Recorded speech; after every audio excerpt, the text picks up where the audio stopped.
संवाद में शामिल किया। और जैसा वो किसी आप में चीज़ को से हल्के में नहीं लेते हैं, कुछ प्रश्न करना चाहें तो वो भी कर सकते हैं। जैसा सर को शरद सुन जी लेते हैं। कुछ जी सर को सुन लेते हैं उसके हाँ, जैसा शरद जी किसी चीज़ को हल्के में नहीं लेते कि एक छोटे से संवाद के लिए भी सब तैयारी है, तो मैंने सोचा कि अभिनव रंगमंडल का संवाद है तो कुछ तैयारी करनी चाहिए, कुछ पढ़ना चाहिए। तो मैंने उस दौरान बहुत सारी चीज़ें सोची और कुछ मैं रखने की कोशिश करूँगा। पहले मैंने सोचा था कि मैं शुरू में बोलूँगा तो फिर उससे भी और बहुत सारी बातें होंगी, अगर मैं अंत में हूँ तो ठीक है, ये भी अच्छा है। तो मैं दरअसल यहाँ से शुरू करना चाहता हूँ कि लेखन को और लेखक को मैं कम से कम बहुत श्रद्धा और अंतिम व्यक्ति या अंतिम सत्य की तरह नहीं देख पाता, क्योंकि मैं साहित्य का विद्यार्थी भी रहा हूँ, लिखता पढ़ता भी हूँ और इन सब माध्यमों से जुड़ा हुआ हूँ। तो आधे अधूरे नाटक क्या है, कैसे बना होगा, आज कैसे बन सकता है आधे अधूरे, आज का आधे अधूरे क्या हो सकता है, ये मेरे चिंतन के केंद्र में है। तो थोड़ा सा स्पेस लेकर के हम ये शुरू करते हैं कि कौन थे मोहन राकेश जिन्होंने आधे अधूरे नाटक लिखा 1969 में, जो धर्म युग में 3 किश्तों में छपा और छपने के 4-6 महीने के अंदर ही उसका प्ले भी हो गया दिल्ली में। यानी सूचना विवाद भी काफी बार तो यानी उसका प्रदर्शन भी शुरू हो गया, जबकि बहुत सारे मतांतर थे कि ऐसा कैसे कैरेक्टर हो सकता है, ऐसी चीजें क्या हो सकती हैं। तो कहीं न कहीं मोहन राकेश लेखन के और रंग मंच के एलीट को बिलोंग करते हैं, क्योंकि मोहन राकेश का ही ये कथन है कि अच्छे साहित्य का कोई बाजार नहीं, प्रकाशक को बाजार चाहिए, इसलिए वो अच्छे साहित्य को कभी भी प्रमोट नहीं करता, उसको प्रकाशन में भी नहीं लाता, क्योंकि उसको बाजार से काम चल जाता है। तो क्या मोहन राकेश सचमुच इतने इनोसेंट थे या इतने सचमुच कालजयी थे, या आधे अधूरे की जितनी परिस्थितियां हैं आपात मस्तक आज स्वीकार कर लेने लायक है कि अब हम न इससे आगे सोच सकते हैं, न इसके पहले का जीवन हमने देखा है और ना आगे का हम देखें। तो हम यहाँ से शुरू करते हैं कि मोहन राकेश आखिर थे क्या। तो 1925 में उनका जन्म हुआ और ऐसे देखें तो 1925 में आरएसएस भी बना दे, आज़ादी का आंदोलन भी चल रहा था, यानी जलियांवाला बाग और सारी चीज़ें हो गई थी। 1925 में इनका जन्म हुआ और 1972 में दुनिया से चले गए। कुल 46-47 को छूटी हुई उम्र उनको मिली। और मोहन राकेश एक सिंधी परिवार से आते थे, पिता वकील थे और अमृतसर में उनका जन्म हुआ।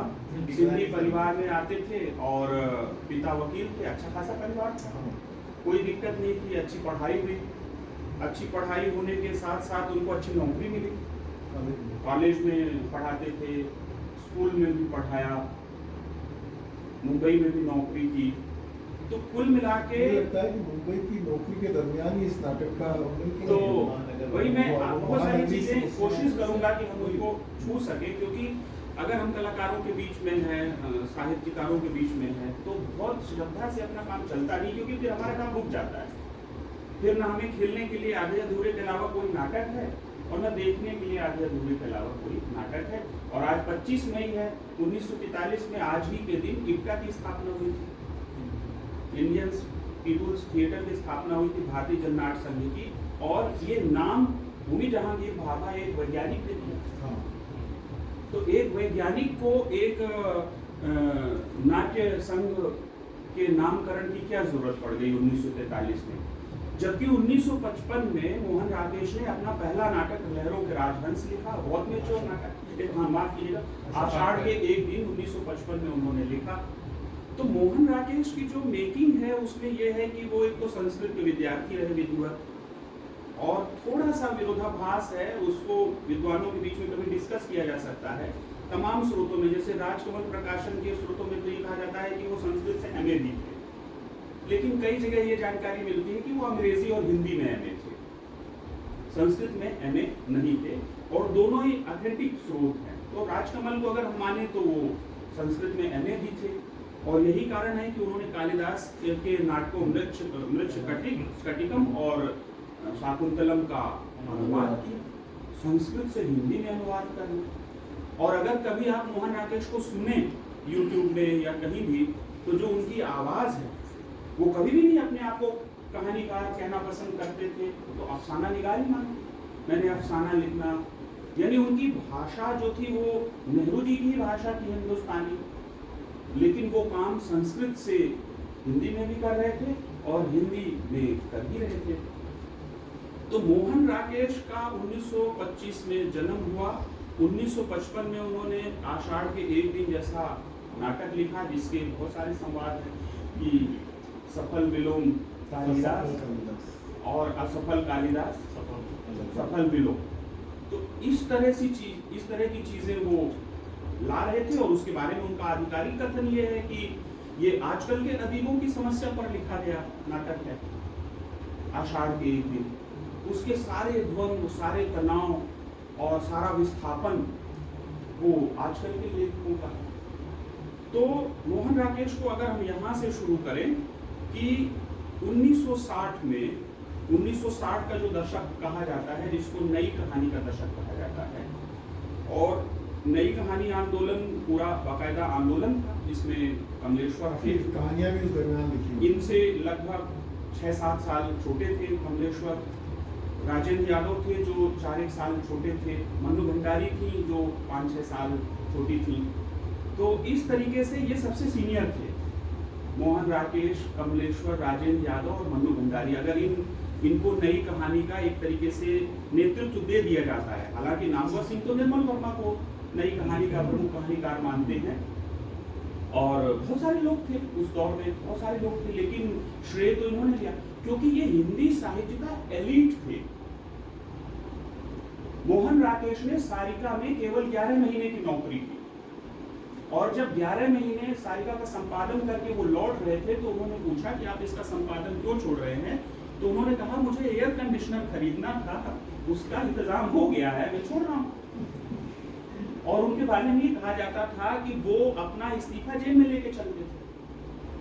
तो अब हम नाटक की तरफ बढ़ते हुए ये कहने की कोशिश कर रहे हैं कि मन्नू भंडारी ने अपनी आत्मकथा एक कहानी यह भी में बहुत अच्छे से लिखा, क्योंकि ये सब लोग एक जैसी कहानियां लिख रहे थे। अगर आप देखेंगे तो हम किसके ज्यादा संपर्क में है वो हमको ज्यादा सही लगने लगता है।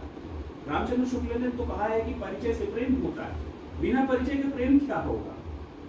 और हम इतने परिचित हो जाते हैं कई बार, जैसे कहते हैं शादी कर दो साथ में रहेंगे प्रेम भी हो जाएगा, और हो ही जाता है। फिर कौन पत्नी अपने पति को किसी के आगे पिटने दे सकती है, जान दे देगी। तो ऐसा कहते हैं कि उस दौर में जैसे मनोहर श्याम जोशी तक ये चीज आती है, सिल्वर वेडिंग में, वहां भी यशोधर पंत है और किशन राम है।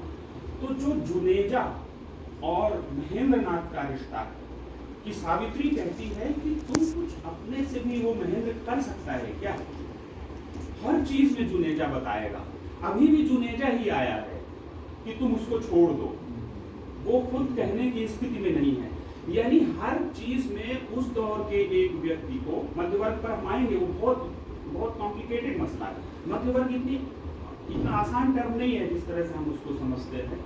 कोई कहते हैं कि यशोधर बाबू को भी इसी तरह हर बात में किशनदा याद आते हैं, लेकिन उनकी जिंदगी कहीं से भी आदर्श नहीं है, कैसे मर गए ये तक भी पता नहीं है, शादी भी नहीं की उन्होंने।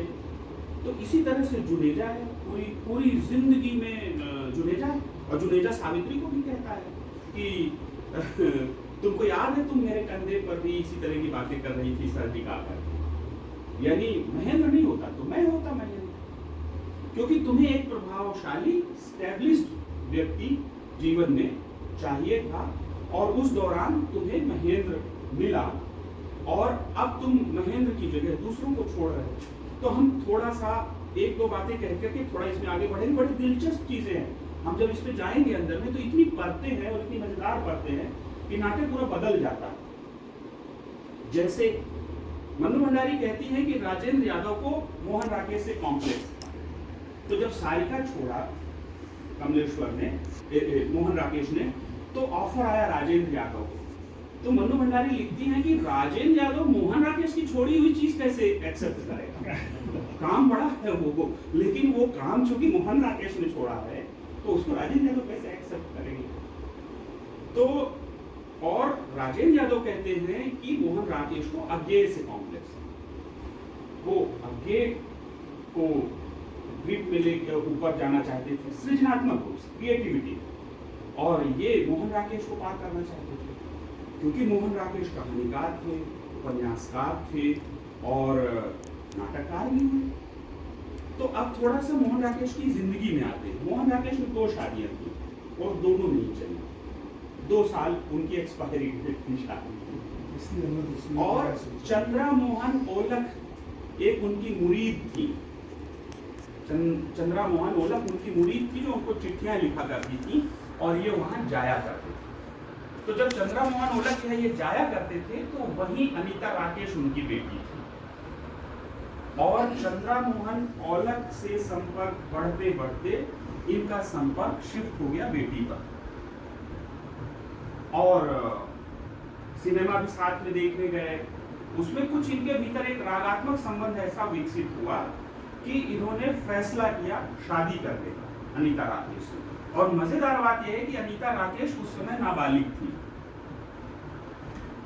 तो नाबालिग, अब आप देखिए मजेदार बात कि ये शादी हो सके इसके लिए कमलेश्वर को चुना मोहन राकेश ने और दोनों ने मिलकर चुना मन्नू भंडारी कि मन्नू भंडारी जाएंगी और अनीता राकेश को कन्विंस करेंगी कि किस तरह से ये शादी तुम चाहो तो कर सकती हो, तुम्हारा दिल कहे तो कर सकती। जा रही है समझाने के लिए कि मोहन राकेश तुमसे शादी कर रहा है, लेकिन उनको डायलॉग तो अच्छा ही बोलना। तो उन्होंने कहा कि क्योंकि अनीता राकेश ने पहला ही प्रश्न यही किया कि इनकी 2 शादियां चली नहीं, क्या मुझे शादी करना चाहिए, क्या मैं कर सकती हूँ। तो मन्नू भंडारी ने कहा कि अगर तुम्हारा दिल करे तो कर सकती हो। और इसके लिए तो यहाँ तक प्रसंग मिलते हैं कि कमलेश्वर से सलाह मशवरा करने के बाद मोहन राकेश ने बाकायदा अखबार में विज्ञापन छपवाया था कि मोहन राकेश को एक असिस्टेंट की जरूरत है जो डिक्टेशन पर काम कर सके, और उस अखबार को छपवाया विज्ञापन को, उसकी कतरन ली और वो अनीता राकेश के पास वही कतरन थी उनकी जेब में जब उनके साथ थे।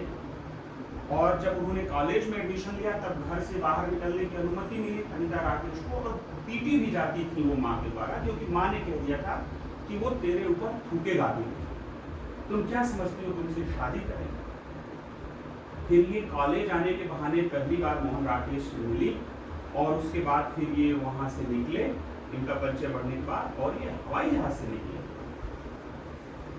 और उसमें थोड़े से मानवीय हिस्से हैं, उनको कहना चाहिए मानवीय ही है कि ये नाबालिग शादी हो चुकने के बाद और बड़े अनौपचारिक माहौल में उन्होंने शादी कर ली, यानी एक घर में उन्होंने शादी कर ली।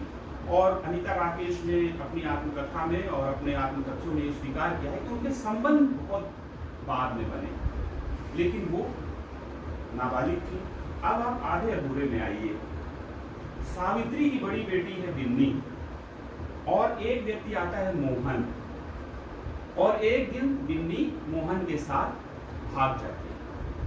अब देखिए कैसे चरित्रांकन किया गया है कि वो मोहन बहुत ही आइडियल कैरेक्टर है, बिन्नी में ही खोट है, उसके घर में ही खोट है कि वो कहती है कि मैं वहां सहज नहीं रह पाती हूँ। भी मोहन रखा है मोहन तो वो अभी और आएंगे आपको, बहुत बड़े दिलचस्प मतलब, क्योंकि हमें करना पड़ता है पोस्टमार्टम, तो उसमें वो मोहन उससे बेटी तक ही नहीं, उसके पहले वही सब तो हाँ, कहती है वो सावित्री घर में ऐसा क्या है तो वो कहती है हवा, उसका एक इस हवा में मतलब बड़ा एक अमूर्त, इस घर की हवा में कुछ ऐसा, क्योंकि वो पूछती है क्या उसके चरित्र में कोई ऐसी वैसी बात नहीं, बहुत पाक साफ रहती है, इस तरह की कोई बात नहीं है, क्या वो यानी कोई दुर्गुण नहीं है मोहन में।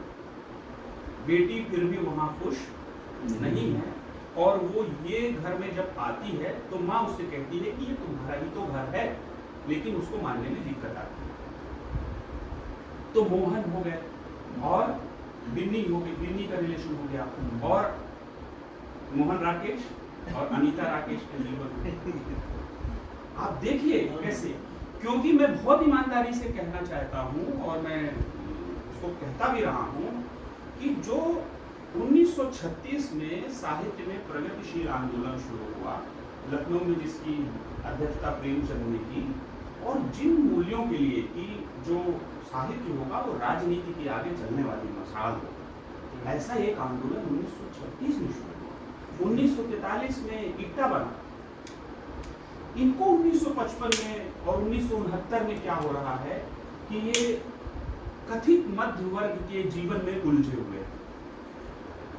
ये सब कुल मिला के अपनी ही कहानियां लिख रहे थे, अपना ही भोगा हुआ यथार्थ लिख रहे थे, अपने ही तनाव का शब्दांकन कर रहे थे और उस पर किताबें आ रही थी, उसमें वो जीवन था ही नहीं।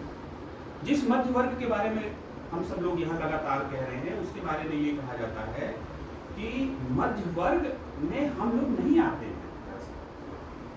हम लोग अपने आप को मध्य वर्ग मान लेते हैं, हम नहीं आते। उच्च मध्यम वर्ग नहीं, ये कहा जाता है कि आज के स्थिति में ये कहा जाता है कि भारत में 50,000 से ऊपर तनख्वाह पाने की नौकरी करने वाले लोग 6% लोग हैं, केवल 6% लोग हैं जिनको 50,000 रुपए से ऊपर की तनख्वाह वाली नौकरी है। आप इनको मध्य वर्ग से गिनना शुरू कर सकते हैं। 6% लोग ही 1 लाख रुपए महीना पाने वाले कितने प्रतिशत लोग हैं? वैसे भी पूरा देश की प्रॉपर्टी 70%, 60% 10-11 लोगों में बटी हुई है। हम लोग तो हम तो निम्न मध्य वर्ग के लोग हैं। जो आधुनिक साहित्य की शुरुआत हुई, जैसे उपन्यास में और इनमें ये माना गया कि जो किसी भी देश की राजनीति है और उसका जो विचार है उसको मध्य वर्ग प्रभावित करता है, क्योंकि सारी चीजें अंत में टेबल पर तय होती हैं। अभी इतना चुनाव घमासान हो रहा है, अंत में टेबल पर ही तय होगा कि किसके साथ क्या स्कोर सेटल करना है, किसको कहाँ उत्कृत करना है और किसको कहाँ करना है। क्योंकि रैलियों में और लोगों के बीच में तो उनको अच्छी लगने वाली बातें ही बोलनी। इसीलिए अम्बेडकर के बारे में कहा जाता है कि उन्होंने भारत में किसी अवतार से ज्यादा उपकार लोगों पर संविधान लिख के कर दिया, क्योंकि उन्होंने लिख दिया, अधिकार दे दिए, बात खत्म हो गई। तो इस तरह से हम और थोड़ा उसमें भटकते नहीं हैं। अब हम आते हैं कि आधे अधूरे में जैसे 4 पुरुष हैं, उसमें एक जगमोहन नाम का भी कैरेक्टर है। जगमोहन नाम का कैरेक्टर है, बहुत मजेदार कैरेक्टर है। जुनेजा आता है तो कहता है, बार बार कहता है वो, न्यू इंडिया की गाड़ी खड़ी, न्यू इंडिया की गाड़ी खड़ी। हम न्यू इंडिया में ही तो बैठे हुए।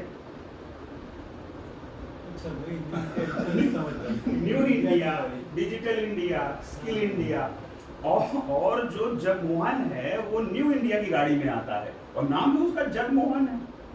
यानी एक तरीके से उसमें एक सम्मोहन है और किसी भी कामकाजी, पढ़ी लिखी, आत्मनिर्भर, स्वावलंबी स्त्री को प्रभावित करने और कम से कम उसके अवचेतन चिंतन में ये एहसास भरने में सक्षम व्यक्ति है कि वो उसको इन संतरासों से उबार के थोड़ी आत्मनिर्भरता, थोड़ी आज़ादी, थोड़े सुकून दे सकते।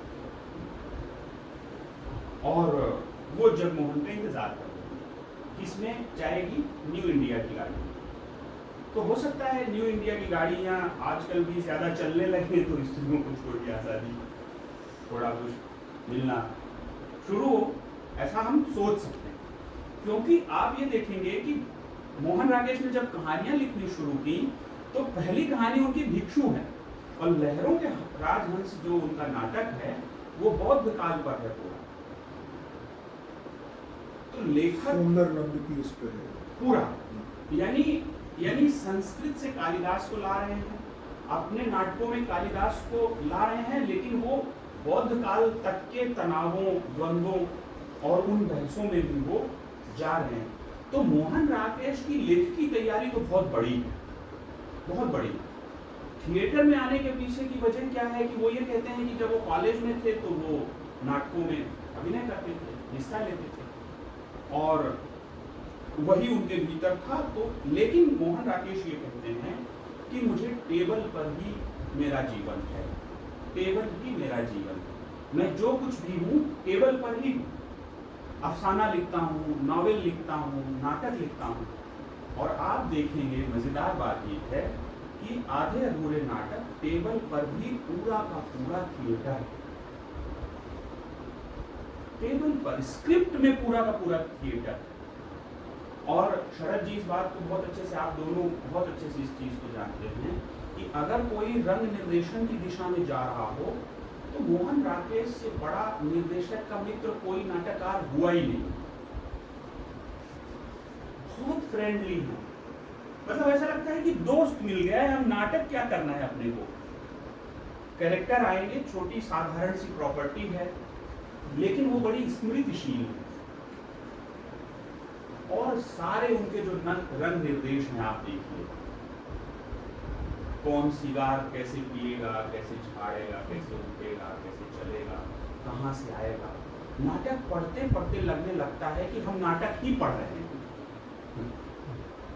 और सबसे कमाल तो तब होता है जब हमें ये लगता है कि अब हम इस नाटक में घुस गए। बहुत तनावग्रस्त करता है ना, ये बहुत तनावग्रस्त करता है, क्योंकि 2-3 दिन की कहानी है, कुल 2-3 दिन की कहानी है, लेकिन संवाद पर संवाद है। और आपस में आप ऐसा लगता है कि जैसे सदियों से एक घर में परिवार रह रहा है और उस परिवार में पत्नी है, पति है, बेटी है, बेटा है। उनके तनावों को उन 2-3 दिन के घटनाक्रमों में, संवाद में और भाषा में ऐसे प्रकट कर देता है कि कभी कभी मेरे जैसे लोगों को वो नाटक पढ़ते हुए ये लगता है कि ये लोग बोलते ज्यादा हैं, सोचते कुछ भी नहीं। उसमें हर कोई बोल रहा है, आप देखिए, कोई किसी के बारे में कुछ भी नहीं सोच रहा है। महेंद्र नाथ सावित्री के बारे में बिल्कुल नहीं सोच रहा है, सावित्री महेंद्र नाथ के बारे में बिल्कुल नहीं सोच रही है, अशोक भी माँ के बारे में नहीं सोच रहा है, कोई किसी के बारे में सोच नहीं रहा है। सिर्फ अपने अनुभवों को, अपने तनावों को और अपनी अपेक्षाओं को थोप रहा है या उससे कुछ खींचना चाहता है। जैसे खाली कुएं से कोई आदमी बाल्टी भर के पानी तुरंत निकाल लेना चाहता है। तो एक छोटा सा संवाद है, कुछ ऐसी चीजें हैं जिनसे मैं एक दो बातें और कहूँगा कि इसका कैसे, इसमें घुसने में कैसे पता चलता है कि वो तनाव क्यों है इतना ज्यादा।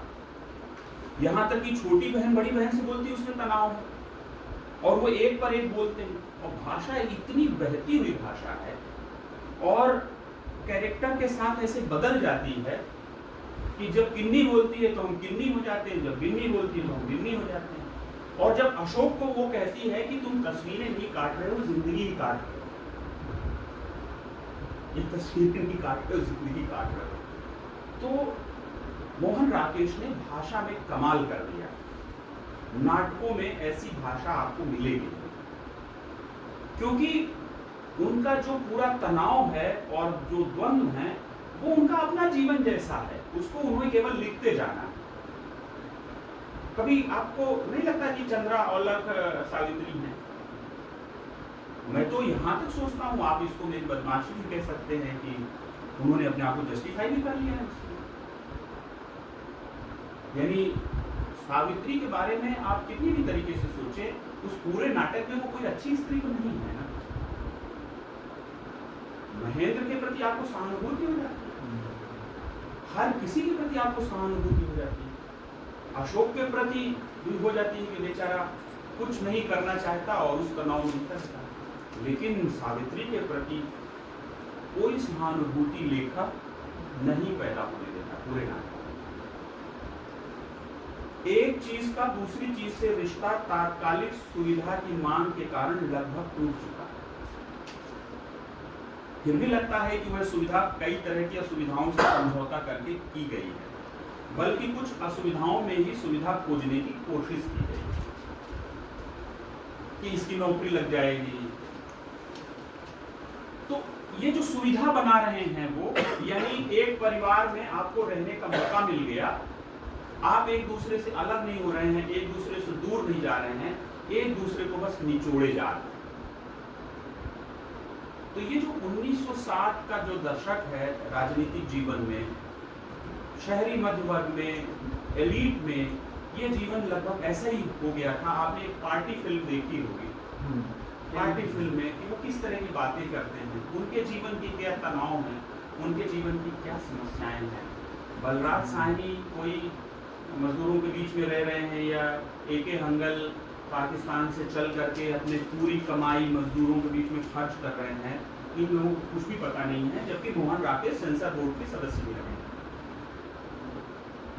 सेंसर बोर्ड के सदस्य रहे हैं मोहन राकेश। तो जैसा मैंने कहने की कोशिश की कि ये जो सुविधा खींचना, तो इसके बारे में मोहन राकेश अपनी डायरी में भी लिखते हैं। जिन दिनों मतलब 1964 में आप देखिए नेहरू जी की मृत्यु हुई, 1969 में ये नाटक आया, 1964 में नेहरू जी चले गए। नेहरू जी ने लगभग आह्वान ही कर दिया था कि अब राजनीति में रहने की जरूरत नहीं है, सक्रिय राजनीति में हर कोई अपने अपने क्षेत्र में लौट जाए और अपने अपने हिस्से का बेहतर काम करे, क्योंकि हमें देश में कुछ बनाना है, कुछ नए सिरे का काम करना है। तो लेखक लेखन में लौट गए। मोहन राकेश कहते हैं कि मैंने नौकरी भी छोड़ी थी क्योंकि मुझे ये था कि मेरी हर सुबह टेबल पर भी उनको केवल लिखना है, बाकी और जो जिस फील्ड में था वो उस फील्ड में लगभग जा चुके थे और जनता तक कोई चीज पहुंच नहीं रही थी। और हम जानते हैं वो मोह भंग का दौर है, आज़ादी के आंदोलन में देखे गए सपनों और उनके लगातार टूटते जाने और एक दिशाहीन होते जाते समाज का है। और 1975 में फिर लगभग इमरजेंसी तक हम पहुंच ही जाते हैं। तो वो जो एक पतनशील विघटित होता और संयुक्त परिवार टूटने का जो पूरा जो एक बिखराव है। मजेदार बात यह है कि तलाक का कानून तो फिर भी पहले से आ चुका है। प्रेमचंद 1936 में गोदान में डिस्कस करते हैं कि तलाक का कानून पास तो होने दो, मेहता पहले उसके अपीलार्थी होंगे। लेकिन ये लोग तलाक की बात नहीं सोचते। इनके पड़ोस में लोग तो हैं लेकिन उनका हस्तक्षेप बिल्कुल जीरो। कोई दरवाजा तक नहीं खटखटा सकता है कि भाई दूध कम हो गया है, चाय की पत्ती दे दो। चंद्रकांत देव पहले कहते थे कि नींबू मिर्ची भी मांग ले पड़ोस में, और वो पड़ोस भी नहीं है। इनका कोई पड़ोस नहीं है तो उसका कोई हस्तक्षेप नहीं, इसीलिए कोई सोच नहीं रहा है। अनवरत तनाव में अनीता राकेश से मोहन राकेश ने भी यही कहा कि लगभग 10 साल उनका वैवाहिक जीवन चल गया। तो उन्होंने कहा कि 2 साल के बाद तीसरी साल में प्रवेश करने वाली दुनी, 2 साल से ज्यादा तो मेरा कोई जीवन चला नहीं। तो मुक्तिबोध कहते हैं, जिसकी अपने डायरी में मोहन राकेश जिक्र करते हैं, कि मुक्ति के रास्ते कभी अकेले में नहीं मिलते हैं, मुक्ति अगर है तो सबके साथ। मुक्तिबोध तो ये सोच रहे हैं लेकिन ये परिवार नहीं सोच रहा है, क्योंकि इस परिवार का लेखक ही नहीं सोच रहा है। हम लेखक को बहुत निर्दोष प्राणी क्यों माने, जबकि वो हर तरह के समझौते करते हैं। वो तो स्पीकर तक बन जाते हैं पत्रकारिता से, क्या नहीं हासिल करते हैं पद, तो विचार भी बदल जाते हैं। हाँ, सारे विचार बदल जाते हैं, कला से आए हुए लोगों का सब कुछ बदल जाता है। तो ये लेखक संघ का क्या होगा? हाँ, पीयूष मिश्रा की गाने देख लीजिए, उन्होंने गाने ही बदल लिए अपने पूरे। तो मोहन राकेश चूंकि उस संलग्नता में नहीं है तो उनका परिवार भी, हाँ एक चीज ये जरूर हो रही है कि आज के दौर में भी जबकि हम इतना स्वायत्त पारिवारिक जीवन नहीं जी सकते हैं, तब वो परिवार पूरी तरह से ऑटोनॉमस है। वही है हर घटना का जिम्मेदार। जैसा मोहन राकेश ने जैसी चाही वैसी जिंदगी हर हाल में जी। शादी करनी है, शादी की, नहीं चली, नहीं चलाना है, कोई उनको समझाने वाला नहीं आता है, कोई दोस्त रिश्तेदार मीटिंग नहीं करते, जैसे तैसे नहीं बात। तो इस तरह से वो पूरा दौर ऐसा था जो शायद ये समझ पाने में असमर्थ हो गया था कि परिवार में हो, समाज में हो या देश में हो, अकेले सुखी रहने का कोई रास्ता नहीं है, कोई उपाय नहीं। हम यहाँ बैठे हुए हैं, बहुत अच्छे से सुन रहे हैं, एक व्यक्ति की भी यदि अचानक से तबीयत खराब हो जाए तो ये संवाद सब पूरा बिखर जाएगा और दूसरे तरह की चिंताओं में भूल जाएगा। अकेले सुखी होने का कोई रास्ता नहीं है। ये उस पूरे नई कहानी आंदोलन के दौर की पूरी कमी है। निर्मल वर्मा ने भी लगभग पूरा जीवन वही एकांत, अकेलापन, वही सब लिखते रहे हो। तो लेखक के पास वो दृष्टि नहीं है, जिसकी हरिशंकर परसाई बड़ी वकालत करते हैं कि लेखक के पास हर हाल में दृष्टि होनी चाहिए कि आखिर समाज इस भवन से निकलेगा कैसे, कहीं तो इसको ले जाएंगे। या कि कवि कुमार अबुझ कहने लगते हैं कि मुझे हर एक पर शक है, क्योंकि यहाँ हर दूसरा आदमी अपराधी का वोटर है। हर एक को संदेह की दृष्टि से हर कोई शक के दायरे में है, क्योंकि कैसे लोग इतना चुने जा रहे हैं, कौन लोग हैं जो अपराधियों को वोट कर रहे हैं, कौन लोग हैं जो बलात्कारियों को महान मसीहा घोषित कर रहे हैं। तो लेखक के पास वो दृष्टि का अभाव है, और इस कारण आधे अधूरे में वो इतना ज्यादा तनावग्रस्त होकर के आ जाता है कि कई बार हम इतना बेचैन होते हैं उसको पढ़ने के बाद कि शायद उसमें अभिनय वगैरह करके ही कुछ मुक्ति या विरेचन होता होगा। पढ़ के तो बहुत तनाव होता है, और हम अपने घर में भी उसी तरह से सोचने लगते हैं कि हमारा हश्र भी मिलता जुलता ही है। वो टच करना एक भविष्यहीनता का यथा तथ्य वर्णन की वजह से। उसमें कहते हैं कि एक रोटी होती है तो उसका कोई मुंह होता है, कहीं से तो हवा निकलेगी गर्म, मुंह में फूट जाएगी, दिक्कत हो जाएगी। तो संवाद इसके बहुत अच्छे हैं, भाषा बड़ी गतिशील है, हमने कहा ही है। वातावरण सारा जो निर्मित किया गया है वो समाज मनोवैज्ञानिक, यानी मनोवैज्ञानिक ढंग से कथनों को, संवादों को डिजाइन किया गया है, और इस कारण हमें वो बहुत ज़्यादा प्रभावित करते हैं। एक चीज़ ये देखें कि कलाकारों की दृष्टि से जैसे दो नाटक हैं जिनके जितने ज़्यादा मंचन हुए हैं शायद उतने मंचन किसी और नाटक के तो नहीं हुए। एक अंधा युग 1955 में लिखा गया और आधे अधूरे।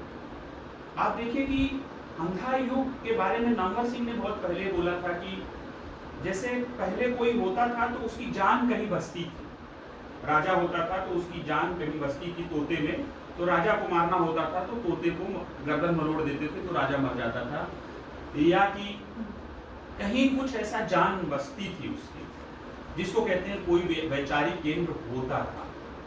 लेकिन इधर एक नई जमात निकली है जो कहते हैं कि वो आजाद है, किसी खूंटे से नहीं बंधे हुए। तो जब वो किसी खूंटे से बंधे हुए नहीं हैं तो उनमें कोई दिशा भी नहीं निकल रही। वो भी विचार ही है। हाँ, ये भी यानी एनार्किज्म का, क्योंकि आप वो जो एनार्किज्म है और जिस जनता के बीच में हम जा रहे हैं वो जनता उससे कंक्लूजन निकाल लेगी क्या इतना जन शिक्षण हम कर चुके हैं नाटक के पहले या बाद में, तो हम केवल एक कला माध्यम की तरह एक चीज परोस रहे हैं और उसमें बहुत सारी खूबियों के लिए नाटक पसंद किया जाता है। कई बार संगीत के लिए, कई बार बहुत अच्छे कास्ट्यूम के लिए, बहुत सारी चीजों के लिए नाटक केवल उसके कक्ष पर कौन जाता है, उसमें बहुत सारी चीजों से नाटक बनता है। और जब नाटक बनता है तो फिर वो दिशा देता है, दृष्टि देता है कि नहीं देता है, ये भी गौण हो जाता है, क्योंकि हम उससे अच्छा बोलना ही सीख के आ जाते हैं, अच्छा चलना ही सीख के आ जाते हैं। कोई अच्छा गाना है उसको हम गुनगुनाना ही सीख लेते हैं। तो नाटक तो हर हाल में आपको समृद्ध करता है, ये नाटक की खूबी, अगर वो नाटक है और उतनी ही संलग्नता से बनाया गया है। तो खैर बहुत सारी बातें की जा सकती हैं, लेकिन अंतिम रूप से मैं अपनी बात का जो कहना चाहिए समाहार करते हुए मैं ये कहना चाहता हूँ और कुछ उनके उदाहरण सुनाऊंगा जो उनके नाटक के नहीं, क्योंकि नाटक के बारे में लगभग आप सब लोगों ने सारी बातें हो ही गई हैं और वो पढ़ा गया है।